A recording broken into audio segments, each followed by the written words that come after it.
first learned of Sunlight Home through a friend, Sandra Chansey, who is presently on the board. And she knew from my former experience that I had written grants. And so she asked me if I'd like to come and visit a board meeting, which I did. Well, I never did get off the board. I never did get off the board because I was already on it in their way of thinking. So I never have stopped going to the board meetings ever since then. And that's what brought me to it, was my ability to write grants. I haven't written that many here, but I have written some. Well, I've done a lot of different things. I have written a couple grants, 2 grants, and that was fun to do. But there's been so many other things that I've done. I've gone ahead and gotten very close to girls over the years and gotten exposed to seeing them grow from a desperate young lady walking through that door to a confident and wonderful success. And it's just been so heartwarming to see this, the change in them. And part of this has been due to the teachings that they've had here, not only medical and otherwise, but practical teachings and Christian teachings. Changed their lives. The vision would be, to, in my opinion, to take girls who are homeless when they walk through that door, to become fruitful in all endeavors, from their Christian background to their practical background to their abilities just to be a good mom if they elect to keep their babies, and to understand what it takes to become successful and to work very, very hard at it. Well, I think I've referred to that in that each day they have Christian teachings brought to them, and everything that they do at the home, they must do according to these Christian principles. That includes the TV and what their ability, what they're able to watch on the TV, and where they go, who they connect with, as far as they have to cut off connections of the lost life that they came in with, and make new connections with fruitful people that are going to only help them. You know, it's just a remarkable change that you see take place in these girls from the start walking in that door until they walk out with their new babies, all their gear that they need to start a new life, and their ability to maintain themselves. There's lots of ways to get involved in Sunlight Home. I started out, like I said, supposedly going to write grants, and I have driven girls to any number of things, from doctor's appointments to job interviews, to take them to work once they have that job, to pick them up. We're desperately in need of drivers. And also, I brought in dinner one night to teach them a way to cook a particular dish. Any number of things can be done like that, and they love to learn how to cook new things. They're learning the practical side of things that they don't know when they walk through that door. Some of them have been homeless in the woods, and now they're here at Sunlight Home, and they're learning how to not only be a mother, but they're learning how to be a successful human being, to take care of that beautiful baby and to take care of themselves, because if they can't take care of themselves, they certainly can't take care of a little baby, if that's what their choice is. Amen. Oh gosh, there's so many things that people can do. If they have things that they don't need at their house anymore, maybe it's a piece of furniture they want to donate, and it can be used here.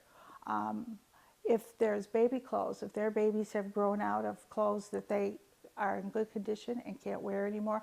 I know I have twin granddaughters, and as they've grown, my daughter has given all sorts of stuff to Sunlight Home, including all their baby gear, as far as car seats and toys that they can get around in, just a number of things, as well as old clothes that are in really, really good shape. And the girls appreciate it so much. There's just so many things you can do. You can donate diapers, you can donate food, you can donate money. There's fundraisers twice a year, major fundraisers, plus there's fundraisers through the mailing list. And people, when they get their mailing list, they can be very quickly writing that check and sending it to Sunlight Home. Sunlight doesn't exist on government money. Sunlight exists on only donations from people who care. Why I do what I do is because it's so rewarding. It gives me an intrinsic good. Yeah. I should have taken that one. I do what I do because I love it. I love helping the girls.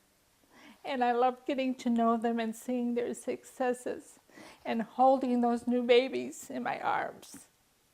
What a wonderful joy that is to see them so happy with changed lives that will never go back to the old way. Bingo. That is well said. Yeah, do the tears. That's what it's all I'm about. just such a softie when it comes to these girls. Yeah, that's good. That's how God made you. That's awesome. You know, the thing is, people start here and they lose interest, and then you don't see them anymore sometimes. Not all of them, a lot of them stick it out. But if they would just give it more time, like I started out, I'll tell you a story about when I first came. When I first came, we were assigned to a particular girl. And the girl I got assigned to, I just truly loved her. And we would go on shopping sprees. I'd take her to Cracker Barrel for dinner. I would, when it came for our two big fundraisers, I took her out to buy her a new dress.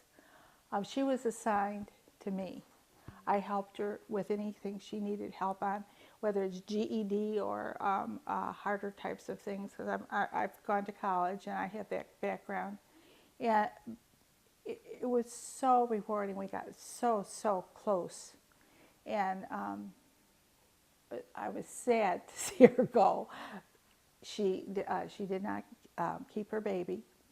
She gave her baby up for adoption, which I know had to be very hard for her. And but she's a success. We hear about her, or someone will share something, or I'll see her at a church meeting, and it's just wonderful to see her in this day and age, successful, working, and a part of society like she should be. You cannot be more rewarded than working here. And they could have a space 3 or 4 times bigger than this. And to think of what it could do for how many girls that are here, because they don't just come and have the baby. They come and they go through a transition time where when they leave here, they're able to do anything and everything for themselves. How many of these respite places do that? I don't know of any of the others in the community that do everything that this one does. It's just a shame it's not 3 or 4 times bigger and can hold 3 or 4 times more girls. Because I'm sure there's a need for it, especially for the whole total package that they get here, that they don't get at so many of these other places. I don't know how Linda does it. She is just a remarkable person, and Mary, but Linda particularly.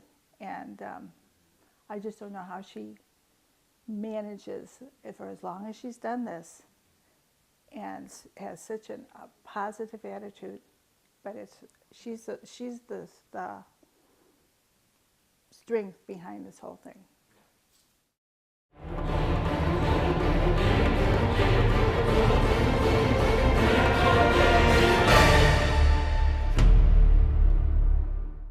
Hi, I'm Pastor Chuck Reish. I'm the executive producer at Horizon Media Studios. It's a 501c3 media ministry, and what we're doing is helping other ministries tell their story. Homeless shelters and children's homes, Bible colleges, seminaries, mission sending agencies. With your help, we can continue to help tell their story, to inspire the world, to shine their light, and let God get the glory for the work that's being done in advancing the kingdom of Jesus Christ.